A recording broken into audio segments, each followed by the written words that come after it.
Olá, como está você? Tudo bem? Que bom tê-lo novamente aqui na nossa aula de escatologia.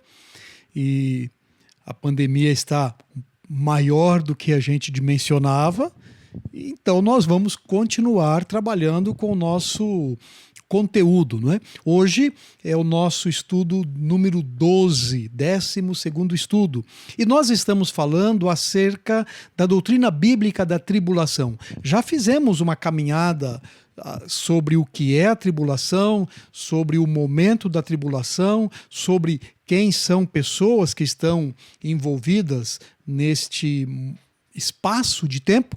E hoje quero abordar com vocês um pouco como é que fica a igreja na tribulação. Como é que nós podemos encontrar ou onde encontramos? E pensando em igreja com relação à salvação, com relação ao Espírito Santo. E para nas próximas semanas, então, concluirmos essa questão de Israel, dos julgamentos de Deus, entrarmos no milênio e aí então voltarmos para uma visão panorâmica do livro de Apocalipse, encerrando assim esse estudo eu diria, introdutório ao conceito escatológico, ok? Nós vamos orar. Quero convidar você a orar nesta oportunidade. Nosso Deus, nós somos agradecidos ao Senhor porque ainda que tribulações venham, há uma esperança, uma promessa e uma garantia de que o Senhor estará conosco. E mesmo que imaginemos tribulações difíceis, o Senhor há de nos sustentar. Ó Deus, obrigado porque somos resgatados e pertencemos ao Senhor. Por isso oramos em nome de Cristo. Amém. Ok, a doutrina da tribulação. A pergunta é, e a igreja? Onde ela está? Então, há duas questões que eu quero trabalhar com você nesta oportunidade, que diz o seguinte, qual o papel ou ação da igreja nesse período e a relação de Israel com a tribulação. Então, a gente vai fazer isso, como já disse, em duas partes. Começaremos com a igreja e concluiremos na próxima aula com Israel. Tudo bem? Compreendido? Vamos lá então. Qual é a relação da igreja com a tribulação? Como entender isso? Então, há um texto que eu quero ler com vocês, que está lá em Apocalipse, capítulo 4, nos versículos 1 a 4.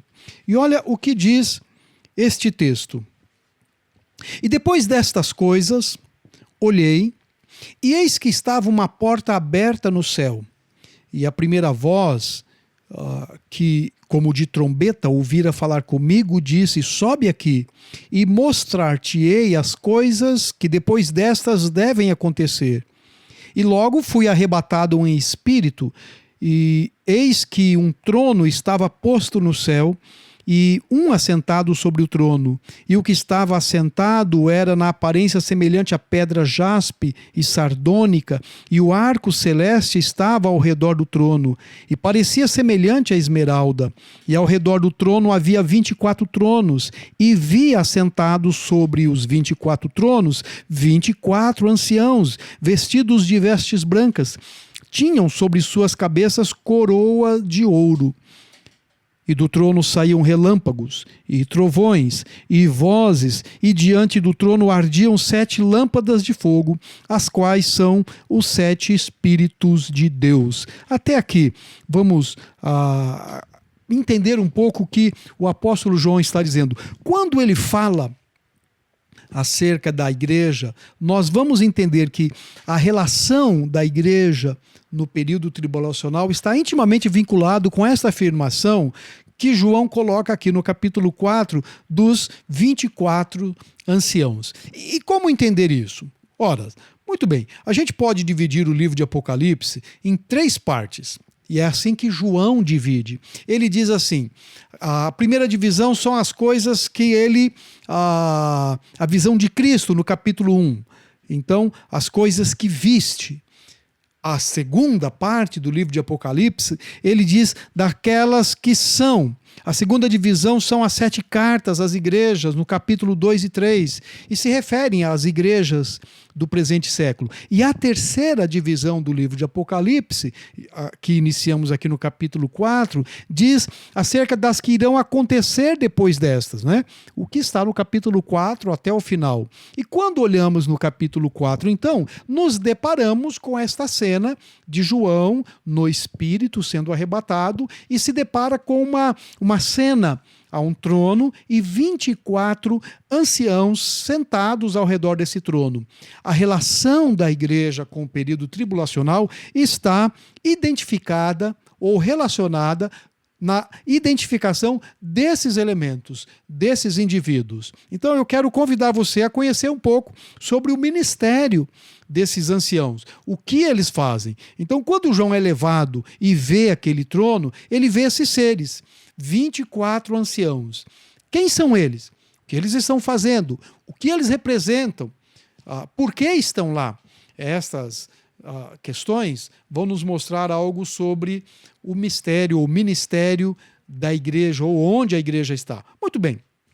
O ministério desses homens ou desses anciãos. Então, quando olhamos para as Escrituras, um exame das passagens vai mostrar que esses seres ou esses anciãos, eu vou usar esses indivíduos ou elementos, eles estão prestando adoração, prestando glória a Deus, na medida em que cada passo do plano de Deus, na medida em que o livro de Apocalipse vai narrando esse agir de Deus na tribulação, esses elementos, esses indivíduos estão prestando adoração a Deus, não é?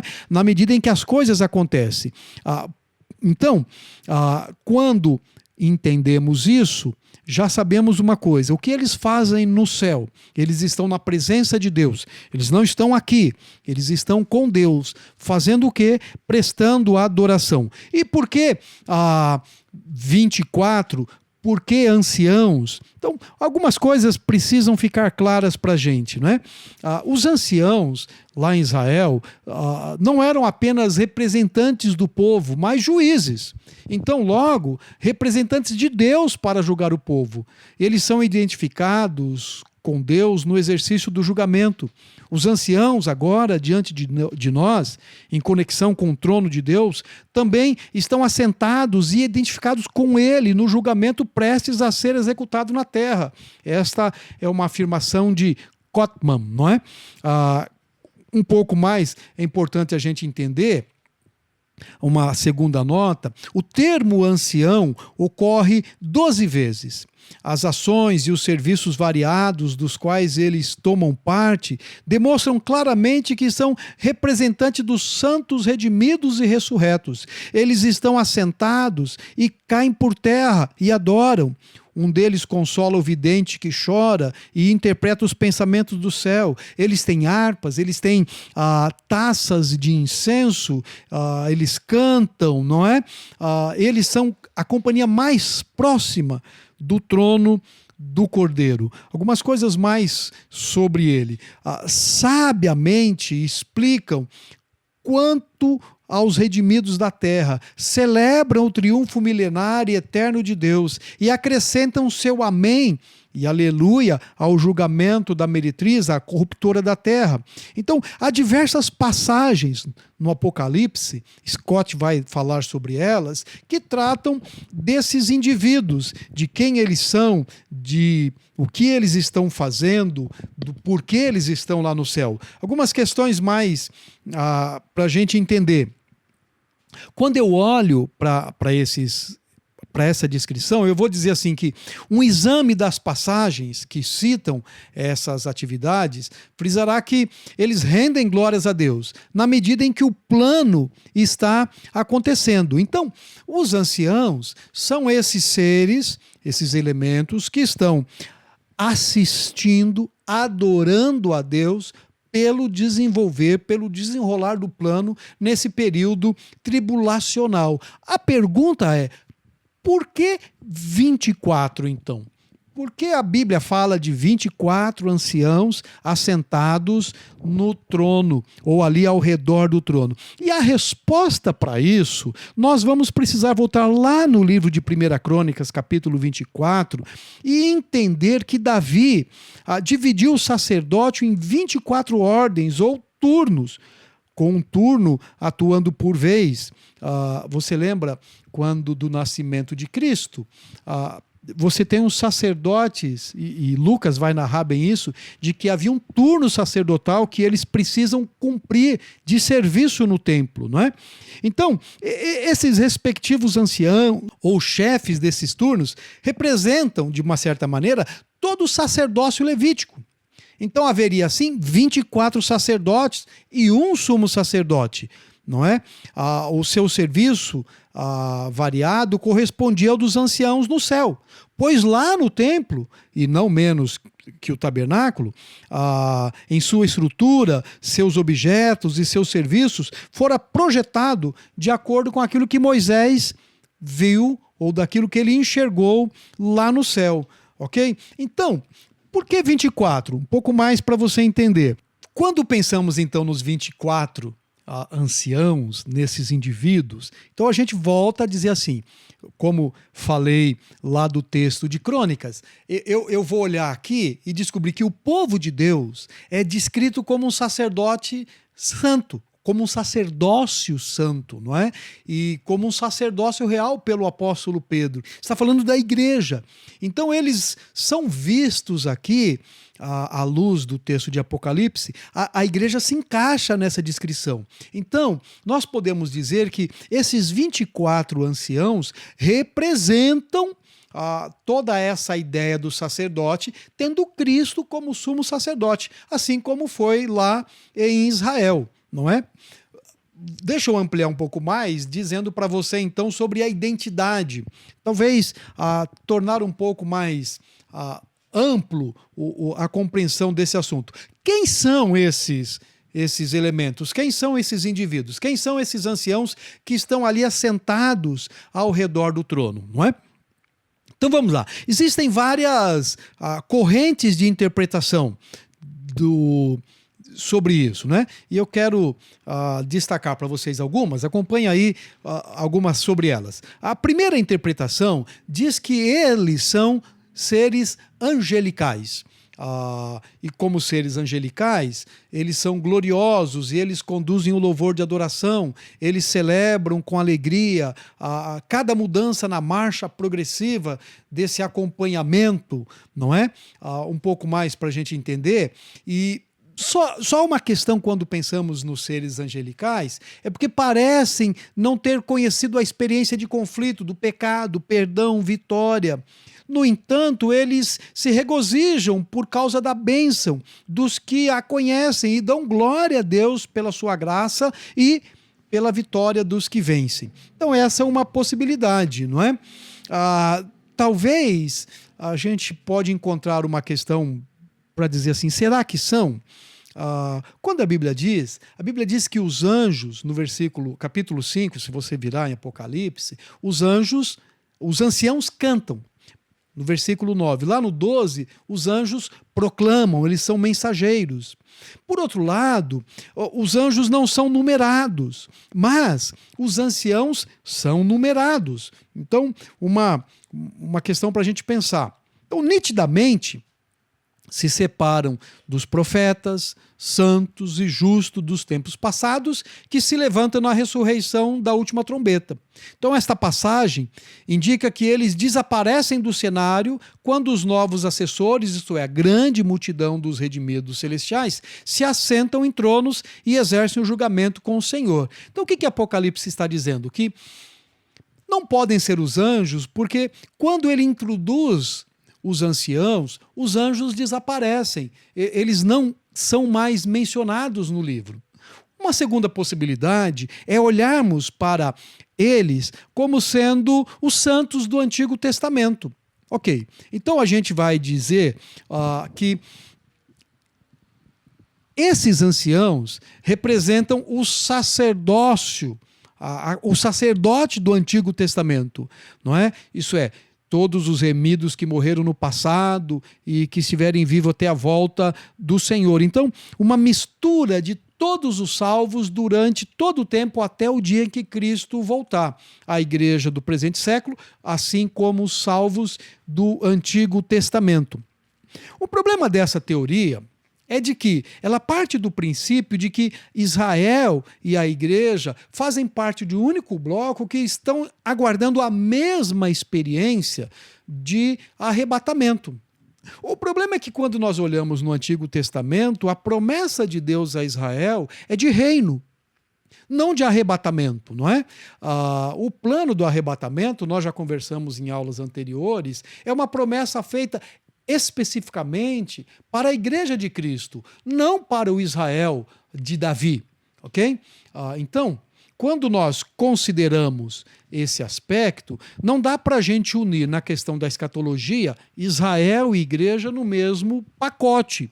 Em alguns momentos eles estão juntos, mas no que diz respeito a essa justiça de Deus, nós vamos compreender pela Bíblia que eles têm caminhos ou eles estão em direções distintas, diferentes, não é?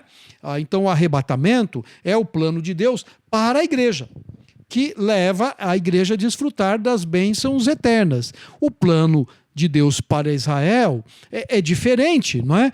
Há um chamado diferente para eles, ok? Então, se não são os anjos, se não são essa mistura de santos do Antigo e do Novo Testamento, então uma terceira possibilidade, lembra eu disse são 3 possibilidades, diz respeito aos santos destes séculos, ou a igreja da presente era. Então temos algumas considerações que eu preciso fazer para defender essa posição. Primeiro delas, quanto ao número, já falamos, o número 24, que representa todo o sacerdócio da igreja de Cristo, não é? Como Davi assim dividiu lá no livro de Crônicas. Ok? Então, o que a gente precisa entender é de que até o início do período tribulacional, Israel, enquanto nação, não estará totalmente reintegrada debaixo das bênçãos de Deus. Não terá respondido novamente a esse chamado de Deus, não é? Assim como os santos da tribulação. Também, porque eles aguardam o milênio para desfrutar das bênçãos da salvação. A igreja é o único grupo constituído como sacerdote que pode estar junto do sumo sacerdote ministrando a Deus. Em segundo lugar, a posição. Por quê? Quando pensamos na posição, lemos lá em Apocalipse que os anciãos estão sentados ao redor do trono de Deus, intimamente associados com aquele que está sentado no trono, não é? E a igreja tem essas promessas. Se você ler Apocalipse capítulo 3, Mateus capítulo 19, você vai descobrir que a igreja tem de Deus essa promessa de estar lá, assentada com eles, ok? Em terceiro lugar, você pode pensar nas vestes desses anciãos. Por quê? Vestes brancas representam a igreja. Fica evidente lá em Isaías 61 que as vestes brancas representam a pureza que foi atribuída ao cristão, não é? Foi prometida aos de Sardes que se vestissem de branco, não é? E estas vestes brancas foram vistas lá na transfiguração, lá no primeiro dia da transfiguração, e nos mostram que dizem respeito à igreja, daqueles que lavaram as suas vestes no sangue.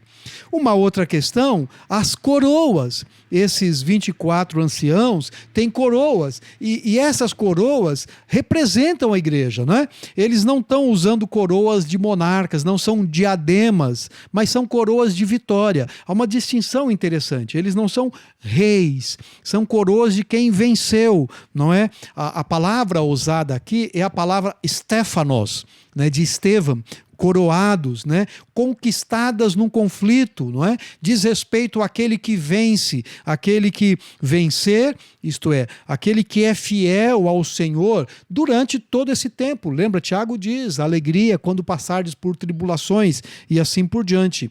Uma outra questão importante, a adoração. A adoração que esses anciãos fazem nos mostram que eles representam a igreja, porque a adoração é dada a Deus pelos seus atos de criação, pelo seu ato de redenção, pelo seu julgamento e pelo seu reinado. Você pode olhar os textos que está aí na tela, não é? E perceber que este é um chamado da igreja. Nós somos chamados a adorar. Por exemplo, é necessário que aquele que se aproxima dele creia na questão da criação. É necessário crermos na redenção. Quem crê não está condenado, não é? E no reinado de Cristo. E mais o conhecimento que nós temos deste plano de Deus, não é? Nos mostra a igreja. Em passagens como Apocalipse capítulo 5, vemos que Deus compartilha com eles a respeito do seu plano, na medida em que ele vai se desenrolando. Então, são algumas características, deixa eu dizer mais uma ainda, a associação com o ministério de Cristo. O ministério sacerdotal. Os anciãos não são mediadores, né? E eles não são intercessores. Eles não apresentam súplicas a Deus, nem aumentam o valor das súplicas por sua redenção. Os anciãos nos céus são os irmãos dos santos que estão sofrendo na terra. Estranho que, se não estivessem interessados nos sofrimentos, nos conflitos, que eles mesmos passaram quando estiveram aqui, mas a sua atitude, ela é passiva, não é, diante de Deus, não é? Há um sumo sacerdote que está intercedendo.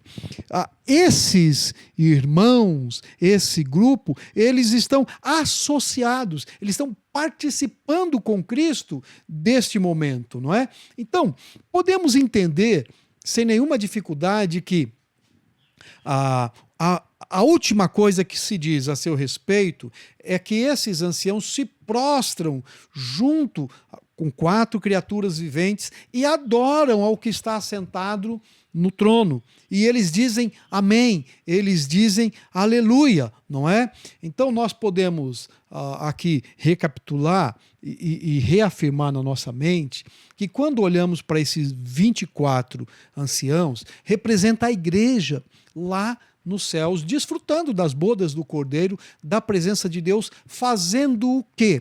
Adorando ao Senhor por esse plano perfeito dele de resgatar, de preservar e de mostrar a sua ira no mundo, não é?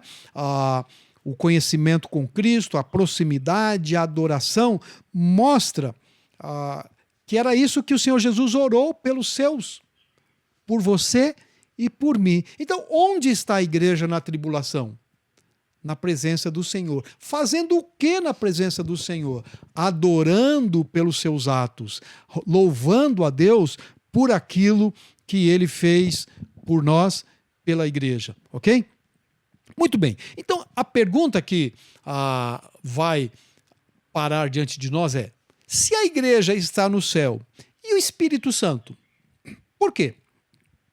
Porque a igreja diz respeito a esse ministério do Espírito. Lembra? Quando é que a igreja começou? Atos capítulo 2. Em Atos capítulo 2, o que marca o início da igreja é aquela experiência chamada do Pentecoste. Na experiência do Pentecoste, é aquele momento em que o Espírito Santo habita naqueles indivíduos, e a expressão usada ali, o batismo no Espírito Santo, marca uma nova forma da relação de Deus para com o povo. Paulo vai dizer lá em Coríntios que todos os que são de Cristo foram batizados no Espírito Santo. Não há nenhum cristão que não foi batizado no Espírito Santo, que não tem o Espírito Santo habitando. Paulo vai dizer também em Efésios que nós fomos selados pelo Espírito para o dia da redenção. Ora, se a igreja foi arrebatada e está com Cristo no céu, e o Espírito Santo, não é? O que está acontecendo? Estará presente na tribulação? Isso é importante a gente entender também quando pensamos na igreja na tribulação. E para entender esta expressão, ou esta situação, eu quero ler um texto que está lá na segunda carta de Paulo a Tessalonicenses, capítulo 2, versículos 7 e 8, que dizem o seguinte: porque já o mistério da injustiça opera, e somente há um que agora reside até que do meio seja tirado. E então será revelado o iníquo, a quem o Senhor desfará pelo assopro da sua boca e aniquilará pelo esplendor da sua vinda. Olha que interessante, Paulo está dizendo. É importante você prestar atenção nesse texto. Ele diz: o ministério da injustiça está operando. E ele não tem todo o seu dinamismo, o seu esplendor, porque existe alguém que está resistindo, que está segurando. Quem é? Não é? Quem é esta pessoa? Então, deixa eu dizer alguma coisa sobre o Espírito Santo nesse período tribulacional. Então, novamente, para entender isso, vamos olhar um pouco sobre a expressão daquilo que Paulo diz. Quem é esse detentor? Quem é este ser que está presente no mundo e que, por sua presença, esse ministério da iniquidade não tem o seu potencial totalmente revelado? Ele está meio que contido, ok? Então, quando nós vamos identificar este indivíduo ou esta figura, nós vamos nos deparar com o Espírito Santo na tribulação. Muito bem. Uma coisa interessante, porque já o ministério da injustiça opera, é o texto de Tessalonicenses. Mas existe alguém que retém, há um retentor, há um detentor, há alguém que segura. E vamos entender um pouco sobre ele, ok? A relação, então, do Espírito Santo com a tribulação parte da leitura desse texto e da pergunta: quem é? Quando identificamos quem, o saberemos. Então, nós vamos olhar algumas possibilidades e aí você vai entender, puxa, olha como a Bíblia fala do Espírito Santo. Por quê? Quando este elemento é retirado, há um crescimento do império ou do ministério do iníquo. Então, a pergunta é: quem é este elemento? Então, a verdade central da passagem em discussão é que, embora há muito Satanás desejasse ter consumado o seu plano maligno para ter o cosmo e ter introduzido o seu último governante humano, existe alguém que impede Satanás. Então, o que o texto vai dizer, Paulo está dizendo, é de que o mal não tem o seu poder totalmente estabelecido na terra porque ele está limitado, não é? Quem é este limitador? Quem é o detentor? Então vamos lá. Algumas possibilidades são interessantes a gente pensar. 5 delas eu quero mostrar para vocês. A primeira dela, o Império Romano. Então, o argumento diz o seguinte: quando Paulo escreveu sobre isso, então Paulo hesitou em ser mais claro, mais transparente nessa afirmação, porque ele está no meio do Império Romano, não é? Então ele tinha em mente que esse império poderia de alguma maneira segurar, poderia de alguma maneira bloquear, poderia de alguma maneira impedir o surgimento desse iníquo. Então, com o fim deste movimento, com o fim desta realidade, ou o fim do Império Romano, o iníquo iria crescer e iria atingir toda a terra. Vamos para uma segunda possibilidade. Passado o Império Romano, a segunda possibilidade de ser esse detentor diz respeito ao governo e à lei humana. Então, olha só, só muda quem, não é? Ao invés do Império Romano, e a gente muda para o governo e a lei humana. Era mais ou menos o seguinte, de que as leis sobre as quais os estados subsistem, elas têm um certo poder de deter este elemento que Paulo vai dizer de iníquo, de maligno, não é? Então, o Império Romano ou as leis, uma segunda possibilidade. Há uma terceira possibilidade que nós encontramos de ser Satanás, o detentor. Agora, é óbvio que não poderia ser Satanás, pela questão muito simples: uma casa dividida, um reino dividido, não se sustenta. Paulo está dizendo do ministério da iniquidade, e Satanás é chamado como iníquo, e se ele é aquele que detém, então a sua casa está dividido, né? E outra, a retirada desse detentor não iria libertar o mundo da iniquidade. Então, se Satanás fosse o detentor, ele teria o controle para fazer o que ele quer, não é? Então, isso não está de acordo com a revelação que a Bíblia faz acerca da palavra de Deus. Tem uma citação aqui de Walvoord, que ele vai dizer isso: essa ideia dificilmente é compatível com a revelação de Satanás nas Escrituras. Satanás jamais recebe poder universal sobre o mundo, apesar da sua influência ser incalculável. Então, um estudo de Tessalonicenses mostra que aquele que detém sai de cena antes que o iníquo seja revelado. Então, isso não poderia ter dito sobre Satanás. Pelo contrário, é no período da tribulação que o trabalho de Satanás é mais evidente, não é? As Escrituras mostram ele lançado na terra e liberando a sua fúria nesses dias trágicos, não é? Então, é impossível que seja ele. Bom, se não é o Império Romano que detém o iníquo, se não é o governo humano, se não é Satanás, então deve ser a igreja. E onde está essa teoria?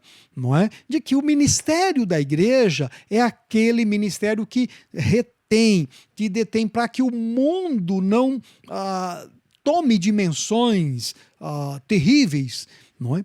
Como as descritas na grande tribulação, e bestas, e anticristos, e outras coisas mais. Agora, no máximo a gente vai perceber que a igreja é um organismo imperfeito. Perfeito na sua posição diante de Deus, mas não na nossa experiência do cotidiano, não é? Então, como governo humano, a igreja também é usada por Deus para conter. O nosso ministério ameniza, diminui, reduz essa incidência do mal. Mas nós não somos aquela entidade ou aquele que prende Satanás, ainda que alguém esteja amarrando Satanás e o fazem com nó muito fraco, não é? Porque todo dia tem que amarrar Satanás. Né? Então, nós não temos esse poder de detê-lo, ainda que alguns tenham essa intenção, não é? Nós temos sim a responsabilidade de resistir, de fugir, não é? Mas não de prendê-lo. Então, nos leva a última possibilidade, quem é esse que detém? É o Espírito Santo. E por quê? Simples, por mera eliminação. Se não é o Império Romano, nem a lei, nem Satanás, nem a igreja, quem é que tem o poder e está entre nós e tem o poder de frear o mal? Aquele que habita na igreja, o Espírito Santo, não é? Uma segunda razão para entendermos ser ele a questão do Espírito Santo é que o iníquo é uma pessoa e as suas ações têm a ver com um reino espiritual. Logo, o detentor deve ser da mesma forma uma pessoa, um ser espiritual para deter o anticristo até a hora da sua revelação, não é? Mas para alcançar tudo o que deve ser realizado, então esse detentor tem que ter um poder divino, ser um membro da Trindade de Deus, não é? Deve ser mais forte que o iníquo, porque ele está o prendendo, não é? E mais forte que Satanás, que alimenta, que energiza esse iníquo. Para deter o mal no decorrer dos séculos, esse detentor deve ser eterno, porque o campo de ação do pecado é o mundo inteiro. Logo, é imperativo, é necessário que ele seja o Espírito Santo, ok? Uma outra questão importante é de que nós estamos na dispensação, na era do Espírito.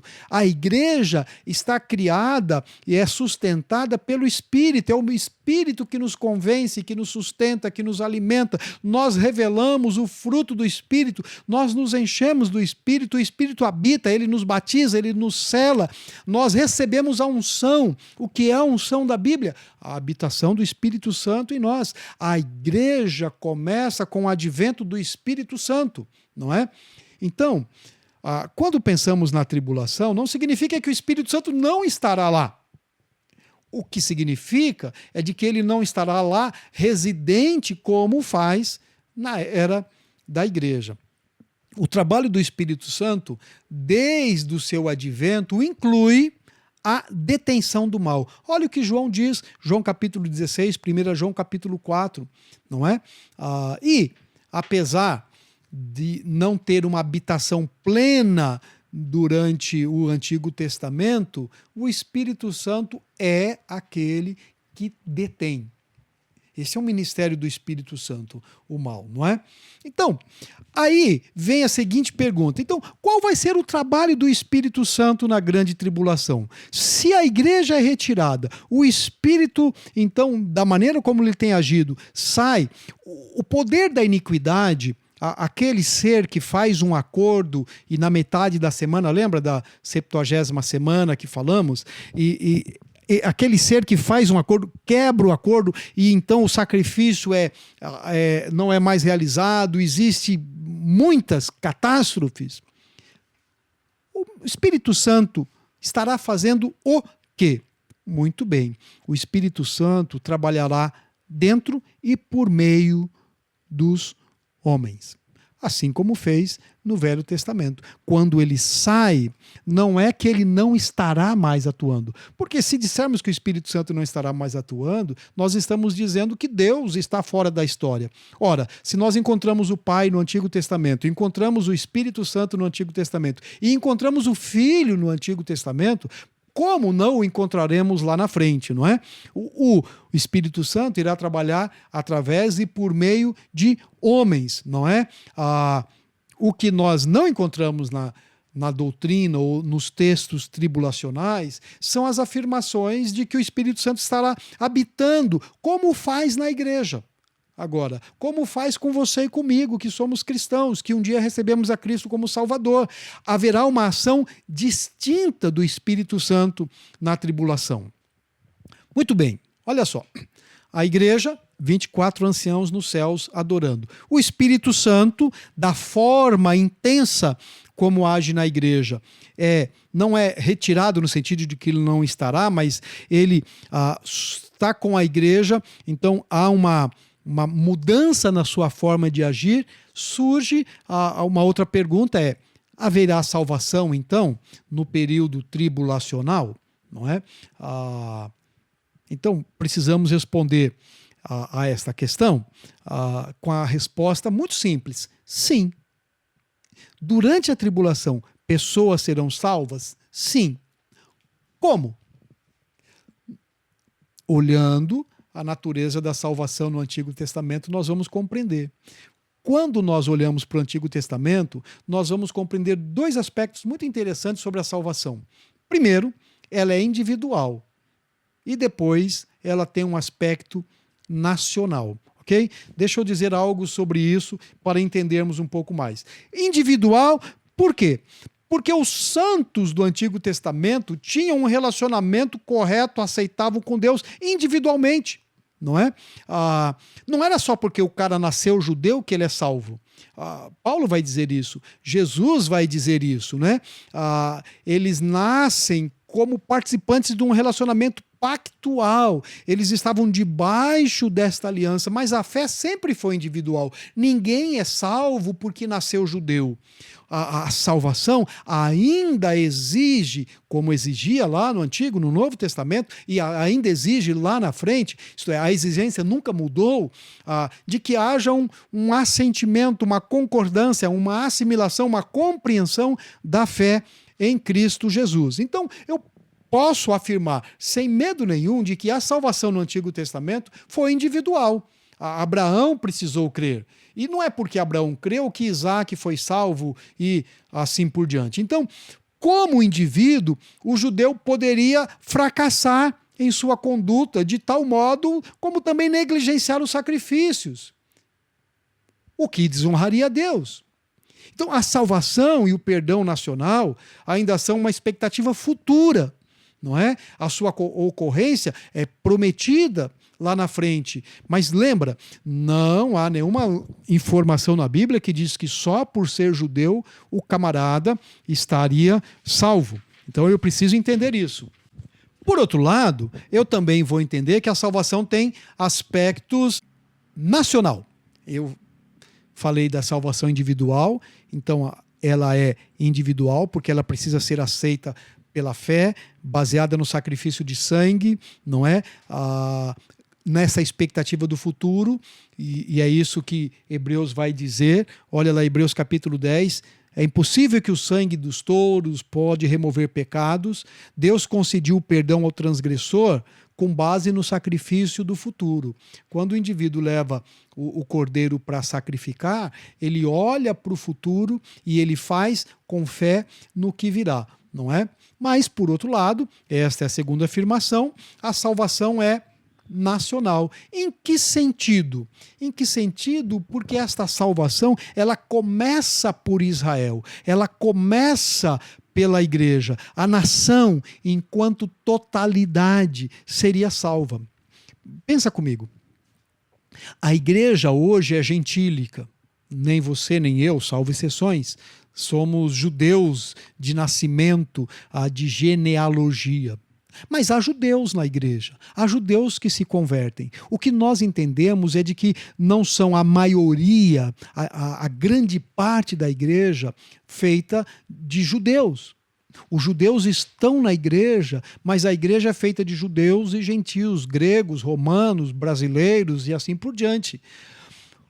A inversão desse papel é de que a salvação, lá no Antigo Testamento, ela começa por Israel. Israel tem um papel de promover, de divulgar, de testemunhar, é o sacerdote que proclama, é o profeta que fala, é o anunciador de boas novas. E quando nós vamos olhar para o momento tribulacional é esse tratamento de Deus com a nação de Israel, é essa retomada da oliveira que é enxertada, ok? Então nós teremos uma grande quantidade, como uma nação, novamente sendo salva, assim como foi no Antigo Testamento, não é? Haverá um Israel que vai se levantar, não é? Deus, o grande Jeová, vai junto com o segundo advento de Cristo e como parte da salvação de Israel, ele vem para tirar os pecados da nação. É isso que a Bíblia declara, não é? É isso que o Senhor está dizendo. Olha que, observa-se que nos tempos passados, Deus, Jeová, lidava com os pecados de Israel apenas como uma cobertura temporária, apenas como algo pequeno e Cristo, na sua morte, deu sentido, deu razão a esses sacrifícios, validou o que foi feito lá, não é? Então, nós podemos dizer que todo israelita que acreditava em Deus era salvo. E ele acreditava por conta do sacrifício que viria, né? Então, confessar que a sua nação ainda não está salva era negar a salvação desse indivíduo. Logo, a gente pode dizer o seguinte: os indivíduos salvos na tribulação, eles hão de conhecer a experiência da salvação, assim como no Antigo Testamento, mas ainda olharão para o futuro com a expectativa da conclusão dessa salvação nacional, na aparição do Redentor. Após experimentar as bênçãos da salvação individual, eles aguardarão o Redentor que vem redimir aquilo que eles estão experimentando como um grande povo. Então, lá no Velho Testamento, eu tenho a experiência individual e aguardo o reino nacional. Na tribulação, eu também terei a experiência de salvação individual, mas aguardarei a redenção quando o rei virá para estabelecer o seu reino e destruir todos aqueles anticristos e tudo aquilo mais que Apocalipse vai nos mostrar. Muito bem. Então, qual é a base da salvação lá na tribulação? Então é importante a gente considerar esta questão. Então precisamos dizer algumas coisas. Primeiro, que a base da salvação na tribulação é o princípio de fé. Sempre foi por fé. Tanto lá, quanto aqui, quanto lá na frente. É o que Hebreus vai nos dizer no capítulo 11. É necessário crer. Abraão é chamado do pai da fé, não é? Pela fé, Abraão foi justificado. Segundo lugar, a gente precisa entender que mesmo lá na tribulação, os indivíduos serão salvos pelo sangue do Cordeiro, não é? Sobre os judeus salvos, eles foram redimidos pelo sangue de Cordeiro. É isso que Apocalipse vai dizer. Israel jamais conheceu uma redenção que não envolvesse o sangue do Cordeiro. É isso que nós vamos encontrar lá em Apocalipse, não é? E em terceiro lugar, nós vamos perceber que a salvação também será o ministério do Espírito Santo, não é? É possível afirmar com confiança que a salvação oferecida pelo sangue do Cordeiro, recebida pela fé, será efetivada por uma obra do Espírito Santo. Por quê? Porque a Bíblia diz que é o Espírito quem nos convence acerca disso. Isso é ministério dele. Então, ainda que haja uma manifestação, uma ação distinta, ele estará agindo, salvando pessoas. E podemos então entender assim qual o resultado desta salvação no período tribulacional, não é? Uma nova igreja, uma nova comunidade, um novo Israel. Então, alguns resultados muito simples. Haverá uma purificação pessoal. Todos aqueles que foram salvos ou que forem salvos no período tribulacional vão se purificar. Haverá uma salvação nacional. O favor de Deus se voltará para Israel. E haverá bênçãos milenares. Isto é, Apocalipse capítulo 7, 20, deixam claro que a salvação oferecida neste momento encontrará o seu cumprimento no milênio. Então, a purificação pessoal mostra que quando esse indivíduo é salvo, ele busca essa purificação por uma ação de Deus, não é?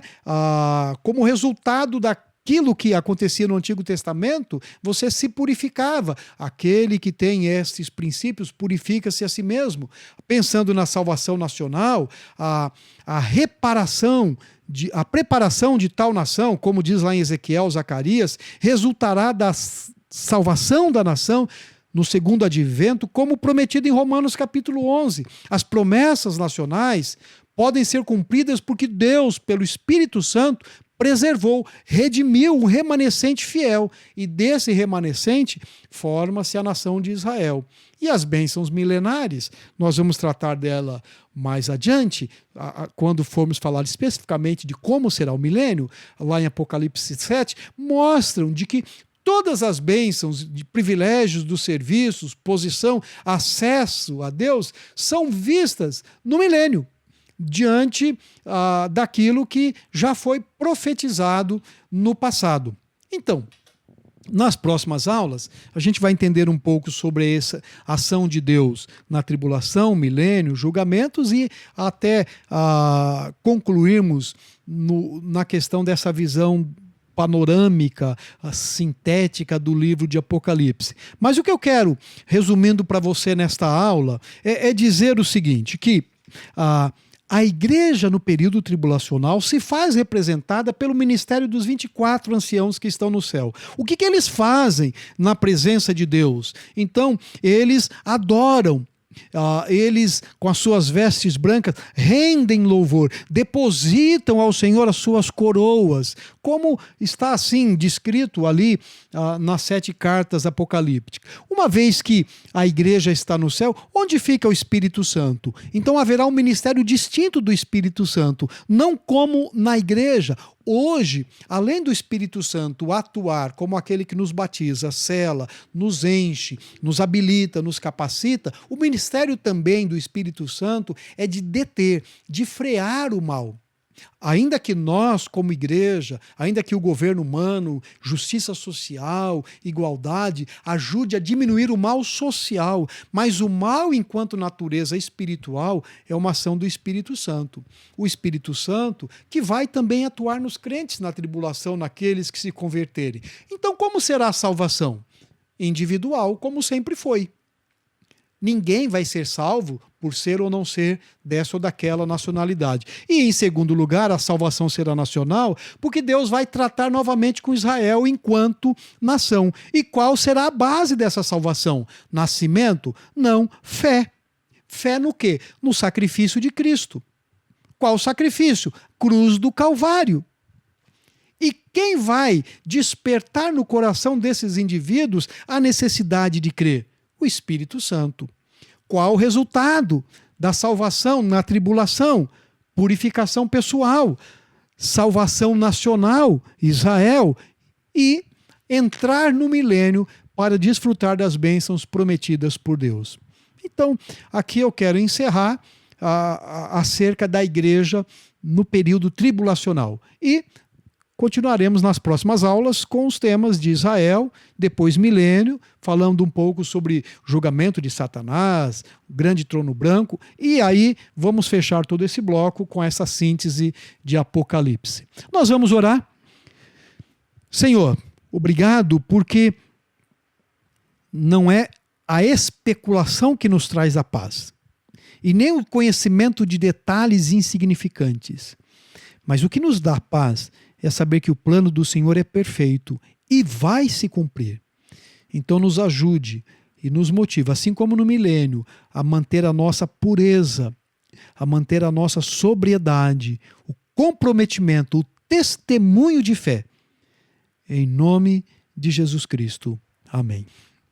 Que Deus abençoe a sua vida nos dias dessa semana, no final de toda essa situação que a gente está vivendo. E nós nos encontramos no próximo domingo ou a qualquer momento que você acessar a nossa aula pelo YouTube. Não esquece de deixar o seu like, de se inscrever no nosso canal. Que Deus te abençoe.